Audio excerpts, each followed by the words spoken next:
very curious. How many of you here ever met Trudy Sundberg? Raise your hand. About a third of the crowd. Well, that's wonderful. Aren't you glad you did? So I was told by my good friend over here, her daughter, that I actually had 5 minutes to tell you all about Trudy. And I said, well, I may as well be eating an elephant with a toothpick. How can you do that? That's just mean. That's not even cool. But I will tell you this much. I was born in Olympia, moved to Oak Harbor when I was 3. Grew up through the school system, very dyslexic. Couldn't read a thing. Never read a book till I was 27. True story. But it wasn't in vogue back then to be dyslexic. Today I'd be on Oprah, but not back then. What wound up happening was every teacher told me I was just slow, and I was lazy. And my home was very dysfunctional, so I heard the same thing there. And one day I went to a class where all of us misfit toys wound up, all the broken ones.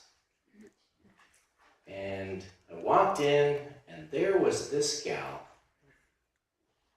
right there. And I met her, and within a day and a half, I was convinced that I was loved.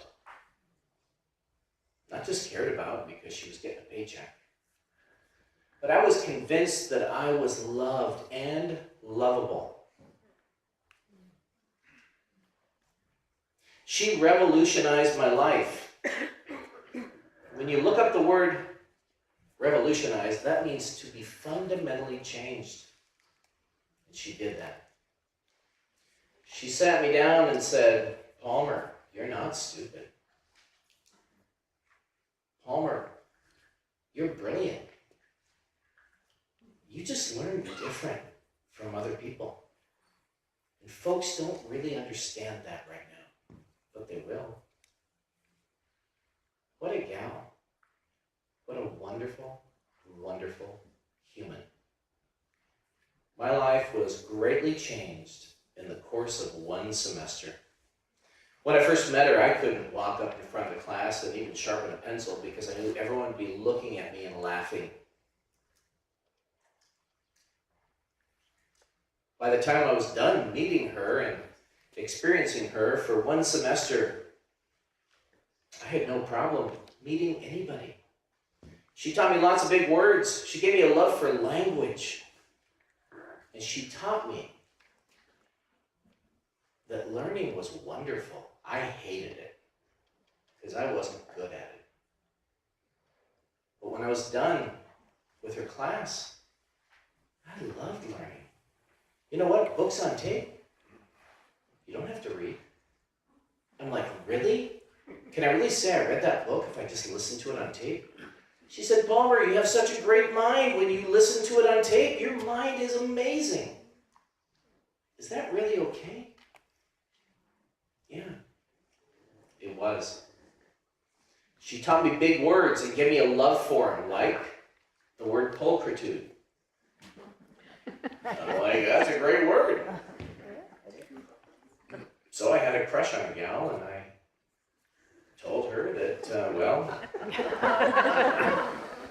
you kind of exude pulchritude. First time I ever said it in public. First time I was ever slapped by a gal in public, too. She couldn't quite wrap her mind around that one. One day after class, she sat me down and she grabbed my hand because she loved me. And I was convinced I was not lovable. Folks, I knew I wasn't. She grabbed my hand and she said, Palmer, let me tell you a parable. And by that time, I knew what that meant. That was a plus. She said a young boy went with his father to a big city. He was a rug merchant, but he wanted to go see the biggest rug store in New York. And when they walked through the door, there was a line of rugs hanging right through the middle of the store. And his father, looking down at his son, said, "Son, this is the cheapest rug in the entire store." And the son looked up and thought it was beautiful. They had nothing like that rug in their whole home. It was just wonderful. And then they kept going down the aisle, and they kept looking at another rug, and they got more and more and more expensive. The son's mind was blown away. And then they got to the very last rug. And the son looked at it. And it was just ugly. It had strings sticking out of it. It made no sense. It looked like a mat with threads coming through. And he looked up at his father and he said, "Father, why is this the most expensive rug?" And the father looked down and grabbed his hand and took him around to the other side of the rug. And it was the most beautiful rug the boy had ever seen, because he was looking at the backside. And when she shared that with me, I said, "I'm like that little boy, aren't I? Looking at life." And she said, "No, you're the rug." And I believed her.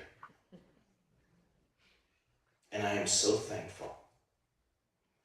And in closing, I'd just like to say, sometimes when guys get together, they say, "You know, if you were going through a real disaster scenario, dropped in the jungle, surrounded by lions, who would you like to have with you?" Arnold Schwarzenegger, Bob Whitsitt. I mean, who would you like to have with you? This really happened. I said to my friends, "Oh, I know.